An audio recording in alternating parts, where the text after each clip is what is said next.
Bonjour, je vais ajouter quelque chose sur Joanne Marcotte. Elle dit qu'il faut arrêter de vivre au crochet de l'État. D'ailleurs, elle le fait elle-même. Son documentaire, il y a 5 ans, L'illusion tranquille. Elle n'a pas demandé de subvention. Elle le produit avec son propre argent. Et son livre, pour en finir avec le gouvernement, elle le produit aussi. Pas de subvention, avec son propre argent. Et c'est une femme de la classe moyenne, là. Elle a arrêté de têter l'État. Donc, she puts her money where her mouth is, comme disent les anglophones.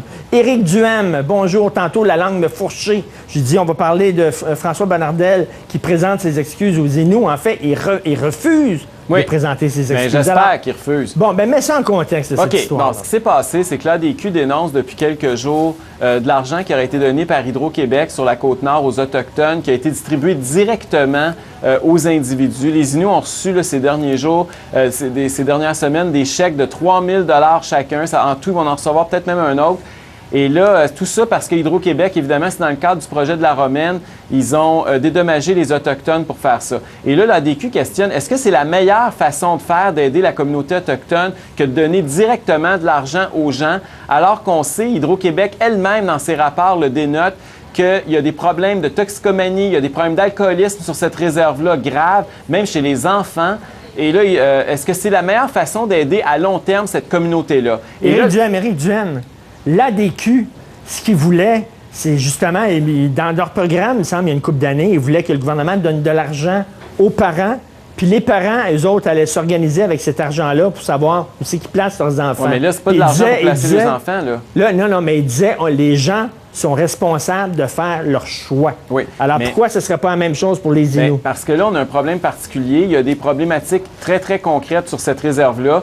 En faisant ça, et c'est pas... Écoutez, même le député néo-démocrate de la circonscription, qui est un Inuit lui-même, est allé dire que dans les journées qui ont suivi ça, ce qu'ils ont marqué, c'est que les amphétamines dans les pharmacies à cette île se sont vidées très rapidement, qu'il y a eu des gros problèmes de santé sur les réserves dans les jours qui ont suivi. On ne peut pas donner de l'argent comme ça. Ça ne les aide pas à long terme. Là. Si on veut aider structurellement ces gens-là à se relancer, cette communauté-là, qu'on sait qu'il y a des problèmes, c'est pas en se mettant la tête dans le sable, en niant les problèmes et en agissant de cette façon-là qu'on va les aider. Il faut développer des infrastructures pour que ces gens-là puissent accueillir des projets. Il faut leur donner la formation pour que ces gens-là puissent s'en sortir eux-mêmes, les outils pour qu'ils puissent devenir autonomes dans leur milieu. Mais c'est pas en donnant des cadeaux à court terme puis en donnant des pécadilles comme celle-là qu'on va à long terme régler les problèmes structurels des réserves autochtones. J'ai tout le temps pensé que l'ADQ était contre les structures et disait que les gens sont capables de prendre les bonnes décisions pour eux-mêmes. Mais dans le cas des Inuits, on est en train de dire que c'est toute une gang de saoulons irresponsables, toxicomanes. On leur donne pas de maudite scène parce qu'ils vont aller le boire. Sans que j'entends les gens qui disaient ça, faut pas donner de l'argent au BS parce qu'ils font rien que le boire, c'est une gang de tatas. C'est pas le... Écoute, le problème est pas juste là. Le problème, c'est... En fait, la réaction que tu as là, c'est la même réaction que celle que Jean Charest a eue, c'est la même réaction qu'Amir Kadir a eue, c'est la même réaction que le ministre des Affaires autochtones a eue. Et malheureusement, moi, je pense que faire ça, c'est de faire fi de la réalité, là. On peut faire semblant puis d'accuser l'ADQ de vouloir se faire du capital politique sur le dos des Autochtones ou de vouloir... Mais c'est pas en niant la réalité qui est sur les réserves qu'on va réussir à en sortir. Il y a un problème de drogue et d'alcool sur les réserves au Québec. J'espère que j'apprends pas rien à personne. Là, on aurait même pu ajouter la violence conjugale par-dessus ça. Il y a des problèmes fondamentaux. Comment on règle ces problèmes-là? Est-ce que c'est en donnant artificiellement? Parce que ça, c'est pas un chèque qui est envoyé pour qu'ils s'occupent de leurs enfants.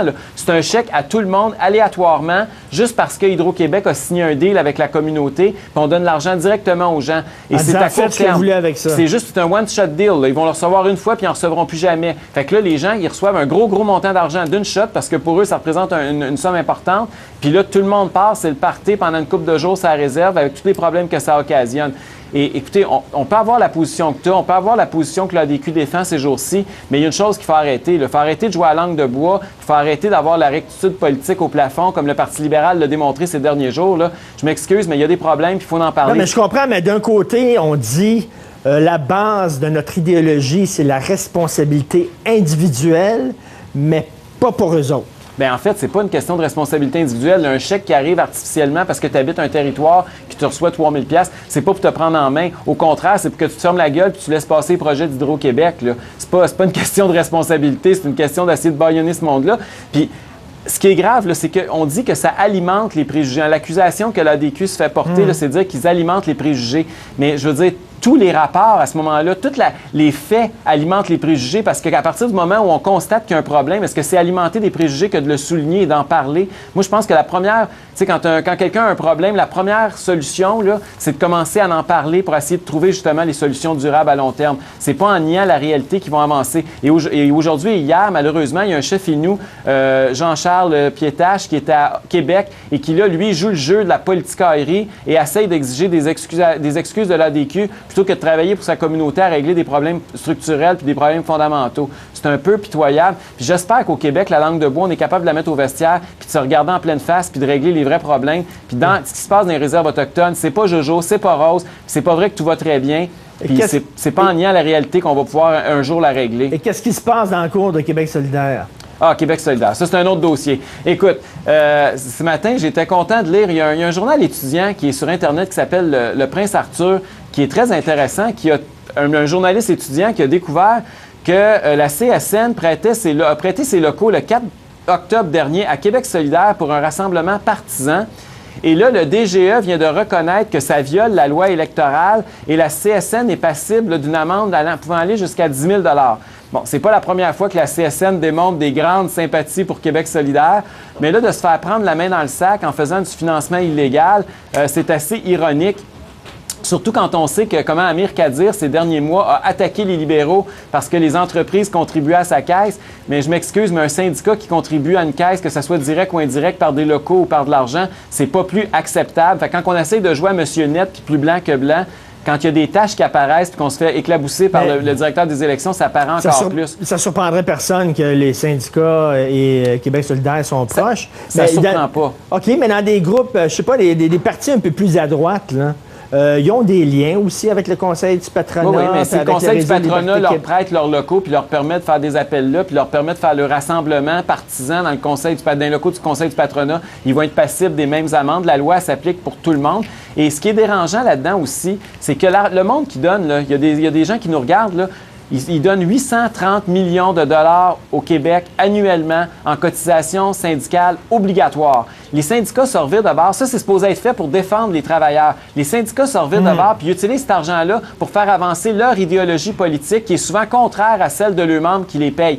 Et contrairement aux États-Unis puis contrairement dans un paquet de juridictions partout à travers le monde, au Québec, les travailleurs sont otages des syndicats. Ils ne peuvent pas dire, ben moi, c'est bien de valeur, je change de syndicat ou je veux plus être syndiqué. Éric Duhem, on peut deviner, on peut supposer que c'est pas tous les membres de la CSN qui ont voté Québec solidaire. Non, sinon, aux dernières élections, on veut dire, il aurait fait un score incroyable, Québec solidaire. Ben oui. Ils n'ont pas fait un gros score. Ça veut dire qu'il y a beaucoup de gens au sein de la CSN qui ne votent pas Québec solidaire. Ben non. Et là, toi, tu payes une cotisation à ton syndicat, puis eux autres te surveillent en disant, on va prêter nos locaux, nos téléphones, puis nos photocopieuses, nos fax, puis tout ça, à tel parti politique, qui est peut-être pas le tien. Les leaders syndicaux détournent l'argent. C'est un détournement de fonds, là. Ils prennent l'argent qui est destiné à défendre les travailleurs, puis ils mettent ça pour aider un parti politique, le chum. C'est la même maudite affaire, dans le fond, que les compagnies de construction, quand ils ont des contrats qui donnent de l'argent au Parti libéral.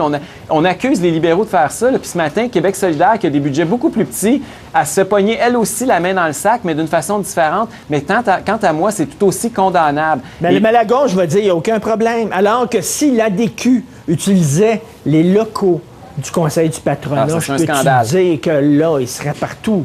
Mais là, en Québec solidaire, il n'y a aucun problème à ce qui couche avec la CSN. C'est ça. Ça, c'est deux poids, deux mesures. Toujours. Et là, j'ai hâte de voir la réaction et de Québec solidaire et de la CSN.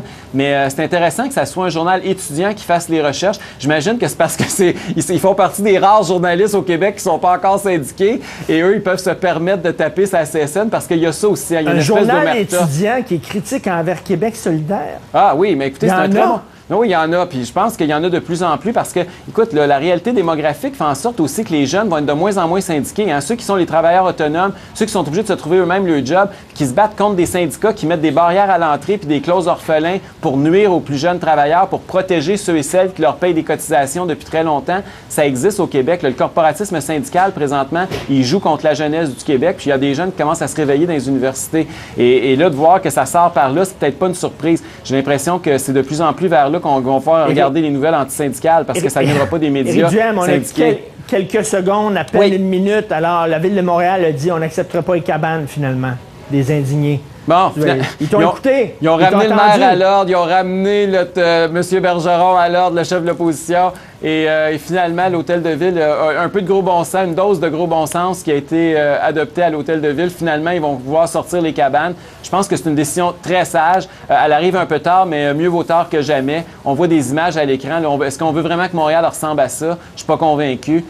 Il est temps qu'effectivement la ville fasse son travail, fasse comme dans toutes les autres villes présentement. Là, les autorités municipales sont en train de dire « Vous avez assez violé nos lois, vous avez assez violé Le party est fini. Le party est fini. Continuez la discussion, continuez le débat, Oui, mais ça. sous une autre forme. Merci beaucoup, Éric Duhaime. Merci beaucoup. On Bonne se voit journée, demain, ciao. toujours 10